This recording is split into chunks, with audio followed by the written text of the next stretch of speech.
వార్తలోకి వెళ్దాం. పిఠాపురం పోలీసుల తీరు గురించి మాజీ ఎమ్మెల్యే వర్మ కొన్ని మాటలు మాట్లాడారు. దాని గురించిన వార్తని ఇప్పుడు మనం చూడబోతున్నాం. పిఠాపురంలో పోలీసుల తీరు మారలేదు అంటున్నారు మాజీ ఎమ్మెల్యే వర్మ.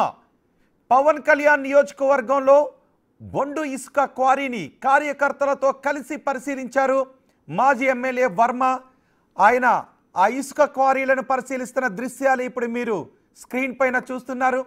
ప్రతిరోజు అక్కడి నుంచి 200 నుంచి 300 లారీలతో ఇసుకను తరలిస్తున్నారు అని ప్రజలు ఫిర్యాదు చేసినా పట్టించుకోవడం లేదు పోలీసులు అంటూ వర్మ ఈ ఆరోపణ చేశారు.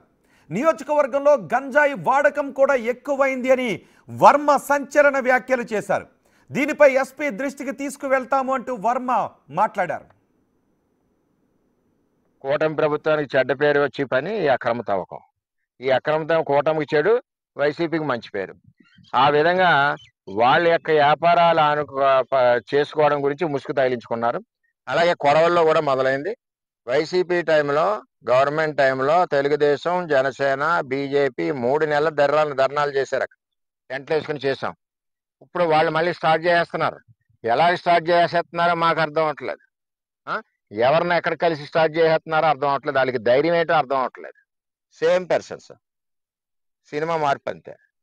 ఎందుకంటే అప్పుడున్న జనమే ఇప్పుడు మళ్ళీ ముసుగేసుకుని మళ్ళీ ఈ కార్యక్రమాలన్నీ మొదలు పెడుతున్నారు. కాబట్టి ఎట్టి పరిస్థితుల్లో అరికట్టాలి. అరికట్టిన పరిస్థితిలో వాళ్ళ డిపార్ట్మెంట్కి నేను హెచ్చరిస్తా ఉన్నా. ఇందులో తెలుగుదేశం పార్టీ పేరు కానీ, మా పేరు కానీ చాలా మంది బయట మాట్లాడుతున్నారు.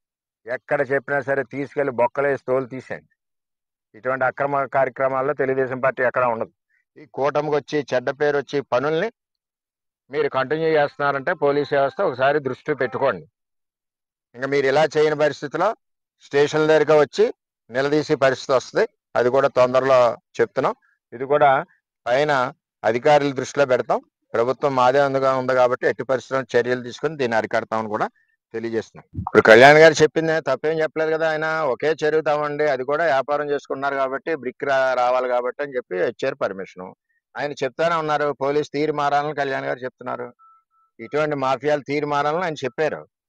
ఆయన కూడా 1-2 సార్లు చూస్తాడు, వినకపోతే లేపాతలు పడేస్తాడు. ఆయన చేసేది ఏముంటుంది ఇందులో. కూటమికి చెడ్డ పేరు వచ్చి పని ఎవరు కూడా ఒప్పుకోరు. అటువంటి చేసి వ్యక్తుల్ని పార్టీలో ఉంటే పార్టీలో నుంచి పంపించాలి, లేదనుకుంటే అధికారులు ఎవరైతే మద్దతు పలుకుతున్నారో అధికారులను పంపించాలి.